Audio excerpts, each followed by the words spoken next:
Hi guys! Hi people! Ayan.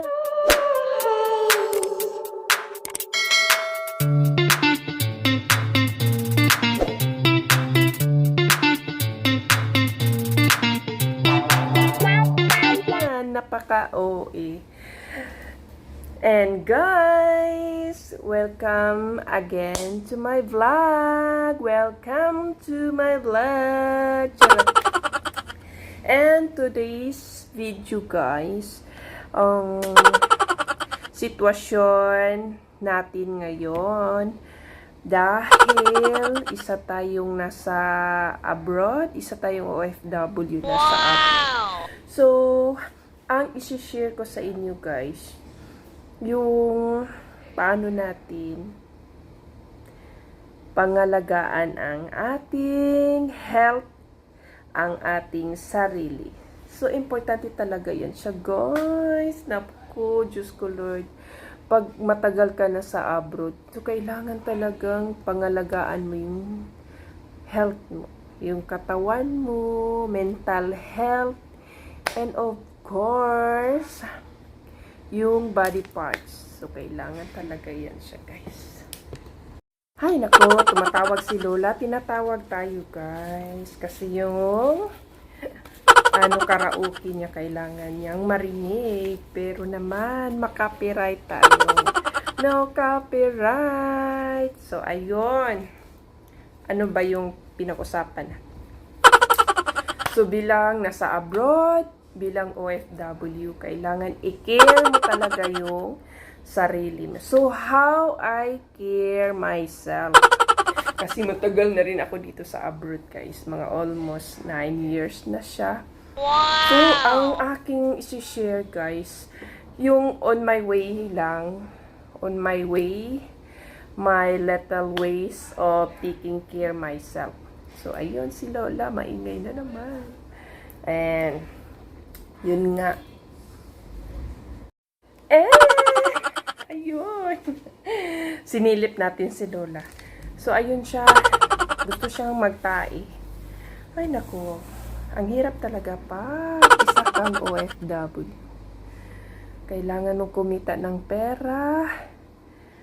Pero, napakahirap na trabaho. Wow! Siguro naman, pag pera talaga ang hinahanap, walang mabilis na paraan, kundi pasensya, habaan ng pasensya, and then mag-ipon. Pero ako wala akong ipon, guys, my goodness. So ayun na nga, guys, na ang isi-share ko na pamamaraan ko kung paano ako nagiging payat pa rin. Charot. I'm so proud of myself. Payat pa rin. Payat. Ito lang siya, guys. Kumakain ako ng apple. Ayan. So, itong apple, marami siyang benefits para sa sarili natin. Like kidney. So, kailangan talaga to. Kasi, mahilig ako sa apple. Kasi sabi nila, nakakaganda ng skin. And the same time, naalagaan yung kidney mo. So, ayun. Marami siyang paraan para magiging healthy ka. Pero, kailangan, meron ka ding mga pamaraan kung ano yung dapat mong kainin. So, ito lang sa morning siya, guys. Pinakain ko once or two. Okay na yun. Okay na rin, more or less. And then, mga gulay, guys. And, nasa tamang diet. So, yes, ito ang pagkain ko sa morning. Then, hindi ako masyado kumakain ng mga laman loob. Pero, pag rest day, guys, day off, gustong-gusto ko yung kumain ng mga ganyan. Yung mga karning baboy, shrimp, charat. Yung mga guys, yung mga laman loob talaga, and mga seafoods, diba? At least, kumbaga, Sa isang buwan, 2 beses lang tayo makadiop. So, at least man lang in 1 month, so makakain kayo ng mga ganyan. So, sa bahay naman, mostly isda.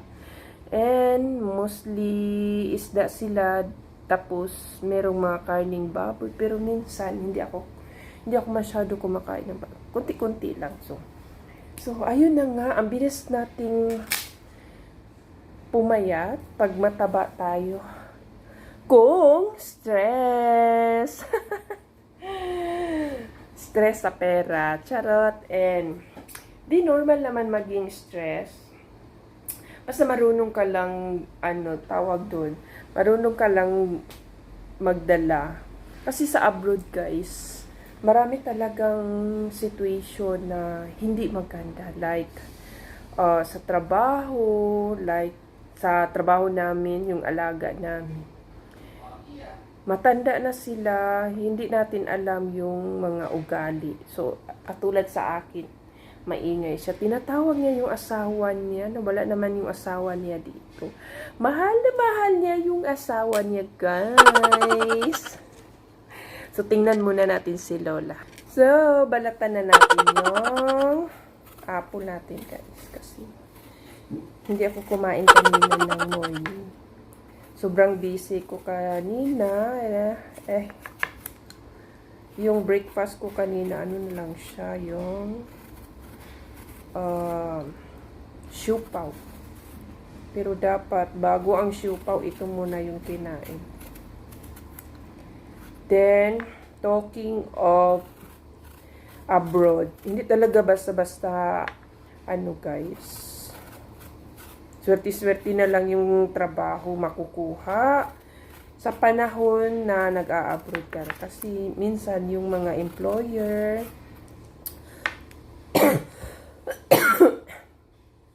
minsan yung alaga mo sobrang nakaka-stress. Kaya kung mag-abroad man, habaan ng pasensya. Pag-apply mo pa lang, alam mo na marami kang pasensya. Kasi kung wala kang pasensya, hindi bagay sa iyo ang abroad. So, ayun. Kailangan, pag-apply mo pa lang sa agency, alam mo na sa sarili mo na ang dami mong pasensya. Yun. Pwede yun pasado. Yan, kain tayo, guys.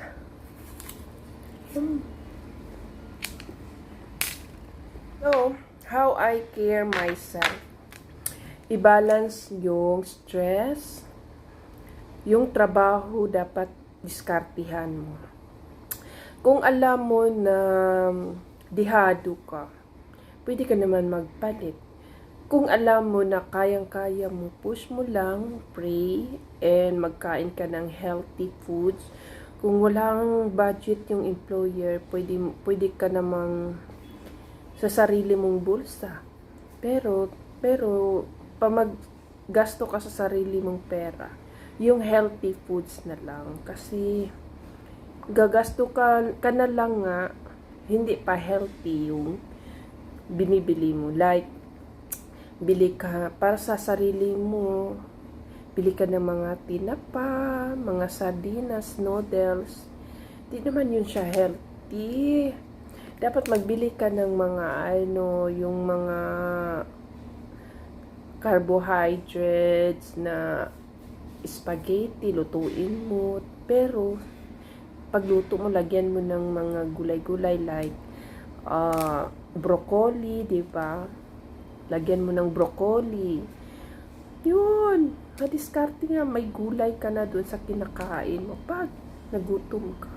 Kasi sa bahay, meron naman yung budget sa sarili mo talaga or sa employer talaga. Like gulay, sa kanila na talaga yun. Pero kung gusto mo talagang gumastos para sa sarili mong pagkain, like yung support lang ng pagkain, pwede yun siya, guys. Pero magbili ka, piliin mo lang yung healthy na foods. So sa akin, bumibili ako ng gatas ko, pero pinili ko yung high calcium. Kasi kailangan natin yung calcium and And yung fiber. Kailangan yung fiber sa katawan natin, guys. Kasi, pag magpupo ka nga, kailangan may fiber yung kinakain. Kasi, pag magpupo ka, hindi ka mahirapan magpupo. Then more on water. So, kung magbili ka ng mga Sprite, Coke, ano lang siya, yung tawag dun. Kung sa Bisaya pa, purya hisgot lang. Ha? Mag-ano ka na lang, yung mga healthy water na lang ang bibilhin mo. Like Pocari or like alkaline water. Again, this video is not sponsored. So, ayun guys, or yung healthy na tubig na nasa ano lang, nasa grocery store. Yung 6 liters or 3 liters, di ba, healthy na yun. So, kailangan may mag-inom ka ng tubig na maraming tubig. Kasi, kung bibili ka ng Coke, di ba, mostly mga OFW or kahit nasa Pinas pa tayo, mahilig tayo kuminom ng mga matatamis like Coke, Sprite, whatever, o di ba?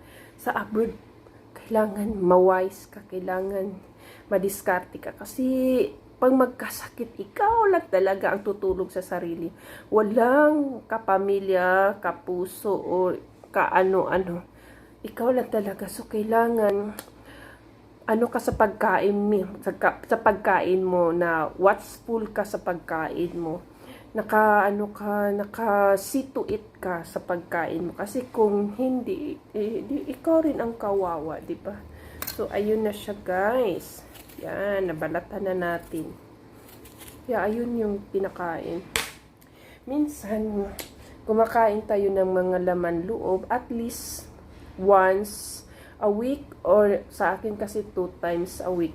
Yung mga ano talaga, yung unlimited talaga na kainan, guys. Yun mga ganun. At least twice a month nakakain ka ng ganun. Hindi yung everyday kasi mahirap yun sa katawan ng ganyan. Hindi naman ako nagbubuhat kay Lola. So, ang dami ko ng exercise. And isa pa. Pag stress ka, huwag kang magpa-stress. Dapat marunong ka mag-diskarte na mawala yung stress. Kasi lahat ng sakit ay nasa isip. Depende kung paano mo inalagaan yung sarili. Kaya, ganun. O, diba? Yun yung how I care myself. Hindi ako nagpapa-apekto. Kumakain ako ng mga healthy foods. Pag craving ko yung mga pagkain na mga bawal sa health. Nakakatakam. Ano ba yan? So, minsan lang ako kumakain yan. Disiplina ang kailangan.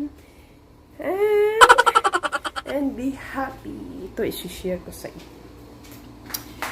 Yan, yun. May tanim dito. Wow! Ayan, binili ko yan siya, guys. Binili ko yan siya. Oh, diba? Ang ganda. Wala pa siyang dilig-diligan natin yan mamaya.